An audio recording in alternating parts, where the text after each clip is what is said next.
Welcome back to the HSE Network podcast, everyone. This week, we're joined by Andy and Nick from eDriving. They're going to be looking at the triple threat in driver safety. To start with, could you give us maybe an intro into yourselves and what your positions are within eDriving? Andy Cuerden, I'm the Managing Director for eDriving. So as you can imagine, with that sort of job title, the role is all-encompassing. I've been around with the company since its inception, back in the days before the internet was born. We've just literally been celebrating our 25th anniversary of the company being founded. So a lot's gone on, lots changed over the years. And primary focus now that I have is to help organisations, both UK and across the world, have and implement an effective road safety programme. Thanks, Andy. Nick List. My role's recently changed, so I'm looking after business development now across Europe.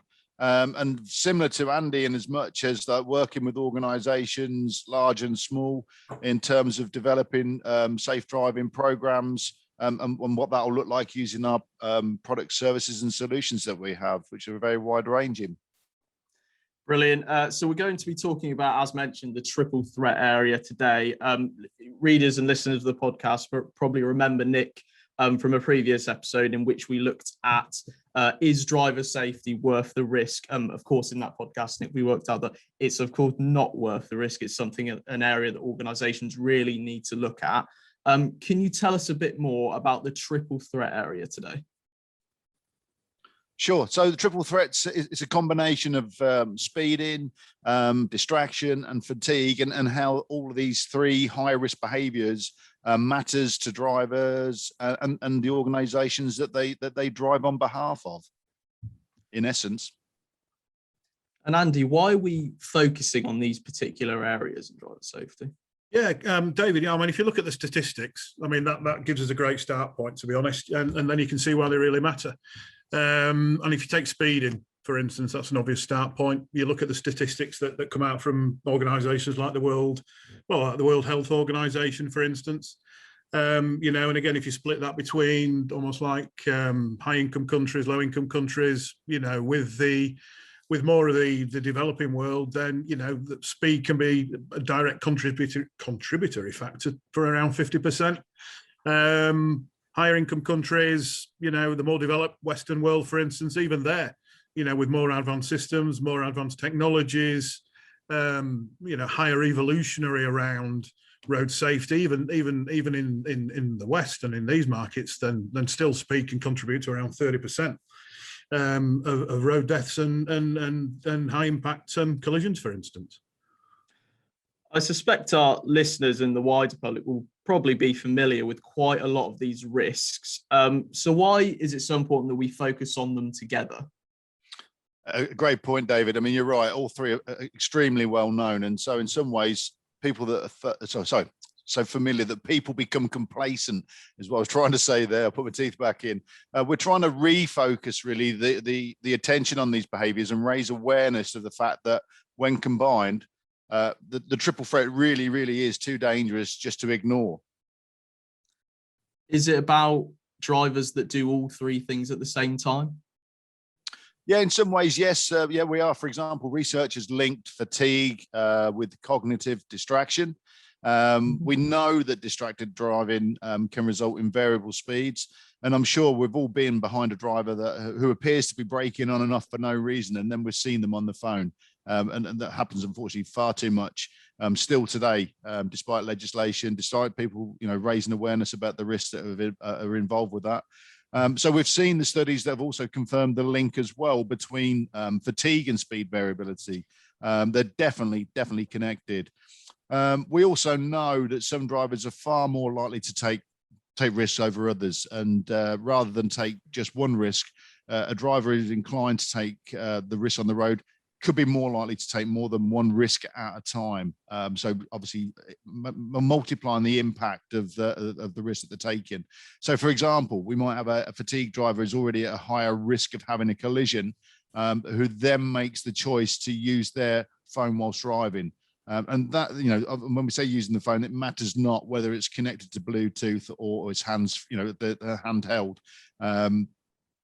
and or to drive at an unsafe speed, of course, as well. So, and what they're doing to their crash risk, they're just multiplying it up, and it becomes, a huge impact in terms of potential risk factors there for that particular individual and the others that are around them, of course, as well, that are totally innocent to all of this. Yeah, 100%. I suppose the question maybe to some extent is, why are we looking at this now? I mean, as a layperson, one would assume that with the lockdown and people there being less drivers on the roads, that the roads would generally be a safer place. I suspect, Andy, you're probably going to tell me that that's not necessarily the case. Well, yeah, I mean, David, yeah, again, it's a great question. I mean, obviously, it's proudly very well known that, if you look at the figures for the amount of driving undertaken that have been released by the UK government, for instance, if you look at, January, June 2020, that, casualties, road deaths did indeed go down. But, because naturally a lot of people were inside, not a lot of driving was being undertaken, particularly for people, driving for a living, for instance. But, that's not to say that those people out driving, the behaviours, with everything that's going on in society at the moment, it's the behaviours of those people that are out on the road that do seem to have taken, unfortunately, a turn for the worse. Research has started to come out that seems to corroborate that point of view. Some of our friends at Break, the road safety charity, and one of the insurers as well, Direct Line, they've just recently revealed a report that stress, anger, questioning amongst drivers that are out on the road, have naturally, or not naturally, but unfortunately taken a turn for the worse since the first UK national lockdown. There's a lot of stress, a lot of anxiety, a lot of frustrations out there, and unfortunately, driving is one of those outlets that seem to be, as the figures in the research is showing us, that seems to be occurring from people out on the road. Yeah, it's one of those areas where if you do suffer from anxiety and stress, it's an area that really can be a dangerous predicament to get in. Nick, have you got anything to add to that? I think we can all say, yeah, we know that speeding and distraction and fatigue are dangerous to drivers.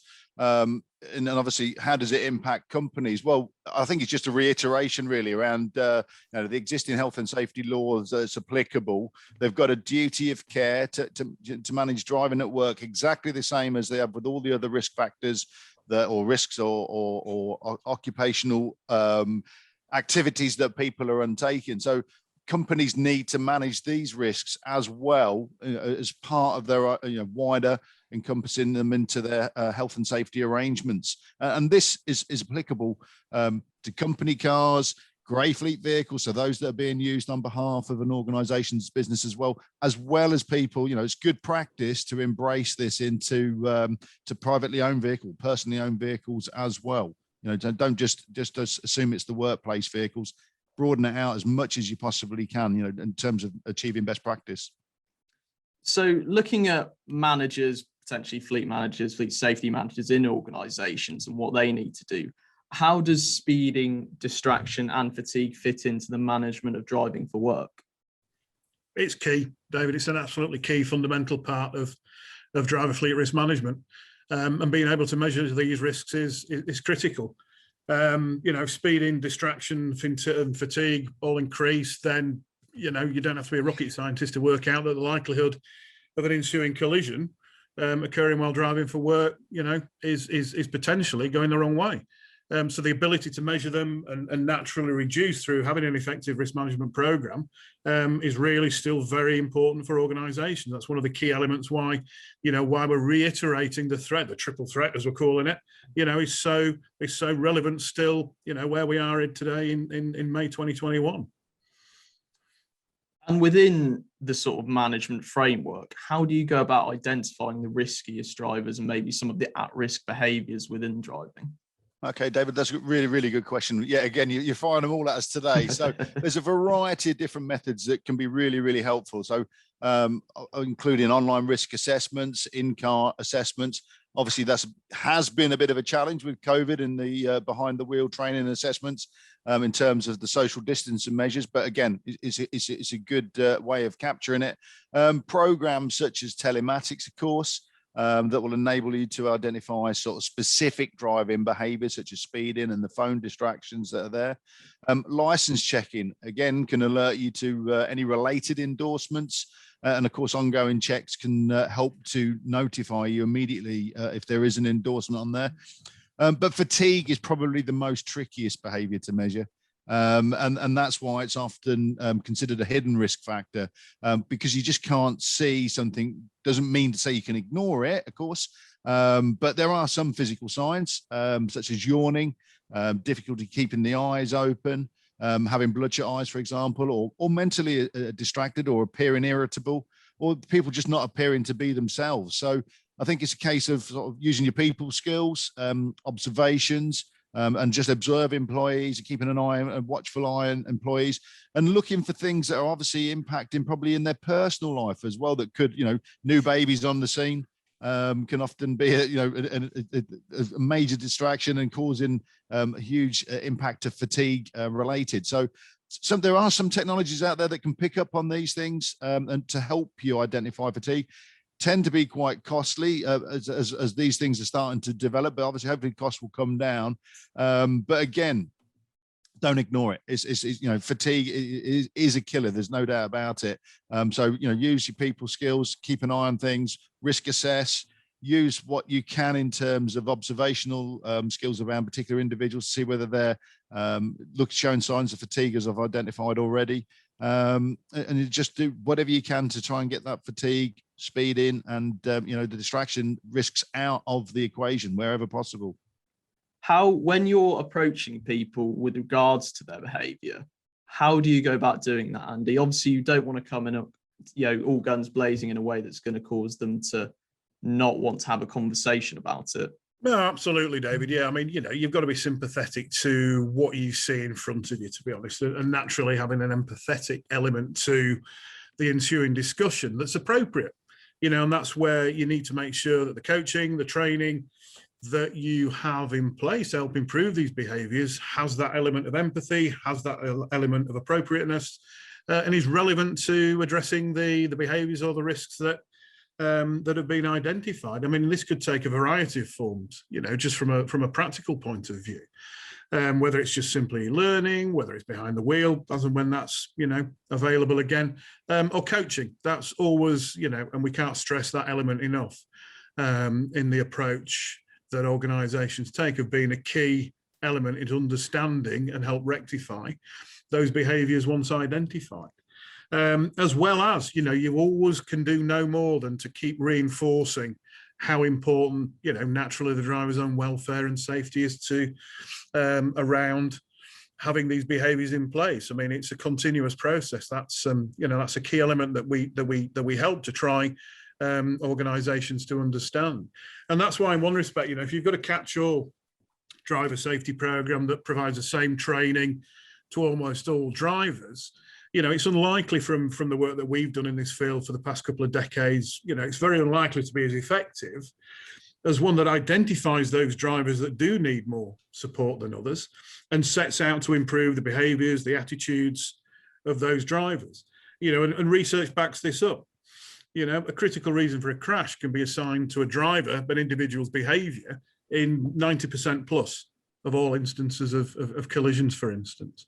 And other research shows that aggressive drivers tend to be involved in more collisions, and understanding these behaviours and how individuals get identified as high-risk drivers is, a fundamental element of helping achieve road safety and keeping that message important and alive and effective across an organisation. I touched on it before when we spoke about the safety operational balance, and there's a key group of people here that we shouldn't overlook as well in terms of how important they are, and that's those middle or line managers that come into the regular contact with the drivers, most likely to come into regular contact with drivers, and making sure that as I said before on the last call chat that we had, in terms of top level organization don't want people to have crashes. The drivers don't come in with the intention of having crashes. So, make sure the message is not lost in the middle on those line managers, middle managers. They understand that safety plays an equal metric in terms of the operations as well. And just make sure that that's communicated and people who have the opportunity to talk to drivers and spot these signs, are aware of what the expectations are, in terms of eliminating this triple threat that we're talking about today. Yeah, it's funny.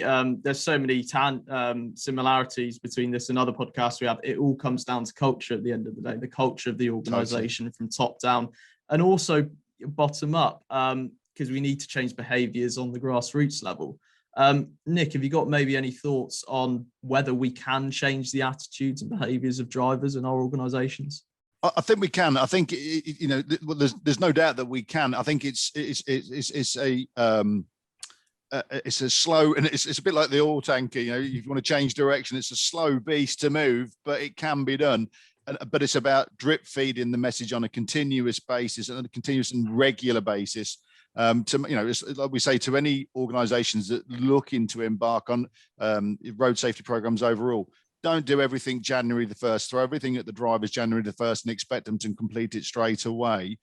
Drip feed it over a period of time. So keep reinforcing the messages time and time again, and let drivers know that this is a process. It's become part of our DNA. It's going to be business as usual. It's here to stay, and drip feed that message on a regular and ongoing basis. Andy, would you concur with that? Absolutely. Continuous. That's what research shows. That's what the most effective programs that we've seen with many an organisation globally that we've found and seen over the couple of decades that we've been fortunate enough to work with a lot of global corporates. It's those organisations who see road safety no different to any other health and safety style initiative within their organisation that benefit the most and that get the best buy-in, leadership commitment, results from it, whichever way you want to measure it. It's all embracing. There's no panacea. There's no silver bullets to road safety. It's just something that once organisations grasp that nettle, then they live with it and they embrace it, and they embrace the challenges and they embrace the rewards. Great point, Andy, as well. I often find with organisations, there's that initial hurdle to get over. Once you get over it, the results are fantastic, and you'll see it time and time again with an organisation. It's how do we make take that initial leap of faith? But once you've done it, honestly, the results on the back end, in terms of safety and all the other good metrics that will come off and spin-offs that will come off of it are immense. But it's just taking that leap of faith to begin with. Looking maybe specifically at high-risk drivers, what does the coaching look like for them? 3 different types. We think, Nick, in essence, and again, this is just, our initial thoughts of this, but, 3 different types of coaching that we'd probably recommend as an outset for organisations to consider. First, definitely annual conduct across all drivers, definitely including those that are identified as high risk through whatever metrics or mechanisms that organisations use to identify drivers more at risk than others.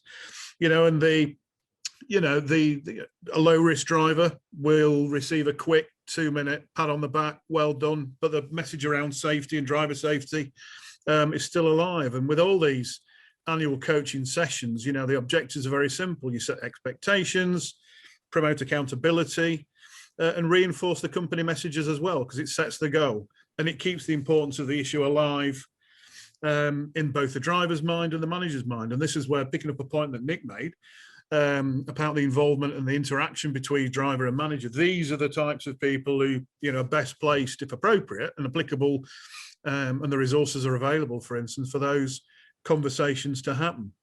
I mean, the second element of coaching that we'd always recommend is definitely post-collision. If a driver's involved in a crash, then from a welfare perspective, the manager needs to be involved to make sure the driver's all right. But also the understanding as to why that event's happened as well, because there could be changes that need, there could be reasons as to why that collision's happened. And the fact that a conversation's happening around it drives a very important message, both to the individual driver that's unfortunately been involved in this instance or this incident, and the manager himself. And again, this needs to happen in a timely manner, definitely within, hopefully as soon as possible. If it's after a couple of weeks, then it's probably too late. But, the discussion, why it's happened, and when you're looking at the event, why it's happened, what could have happened differently, because the essence of these discussions is not just a tick box, it's trying to help to understand why the collision happened, so you can prevent it happening again. And that ties back into the point around having an effective risk management framework around driver safety. Naturally is an improving process. You know, if things are going wrong, if the collisions are happening, then you want to understand as to why. You can do what measures could be put in place, either for the individual or at the organisational level, to help drive down the chances of them happening again.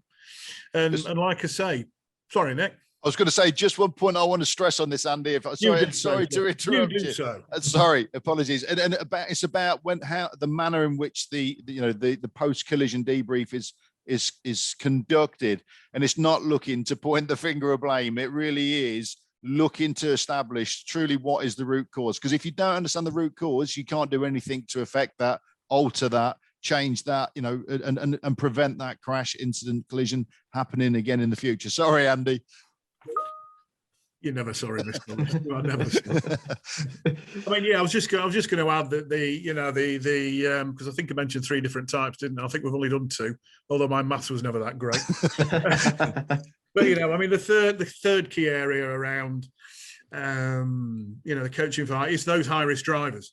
Definitely. Yeah, naturally, the identification of risk almost prompts or cajoles an organisation into doing something about it. And those once those high risk drivers are identified, then you need to use what evidence, what data, what insights you've got to help identify, when an individual does fall into a certain, say, high risk threshold, that there is a process in place for that conversation or that coaching session then to happen. So again, the point here for an organisation to ponder and understand is, are they looking at the data? Are they assessing all the various risk-based data streams that they have? Do they know what their collision rates are? Do they understand what the telemetry data is telling them?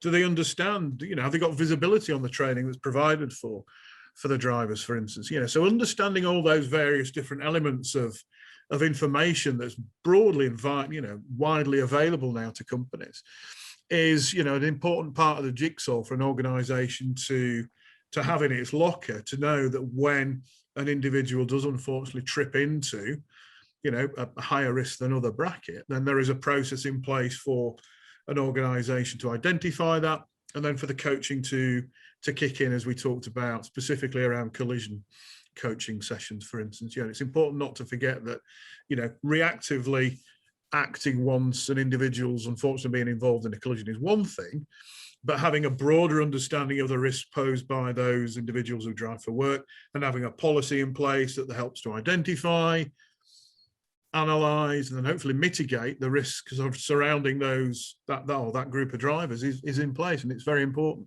for an organisation to understand that and take a more proactive view around the road safety program than just reacting to when events. So listen, chaps, I think we've covered some great content here today. I don't want our listeners and readers to get too overwhelmed with what we've covered. What are some of the specific tools that they can look at to really help them enact change? Okay, David, thanks for that. Yeah, so as always with eDriving, we have a great wide variety of digital driver safety solutions that are available. Anything from online risk assessments, driver pledges to help with the culture, some of the what we call risk foundation tools. So we look at specific policies and procedures for organizations and doing that comprehension check with drivers.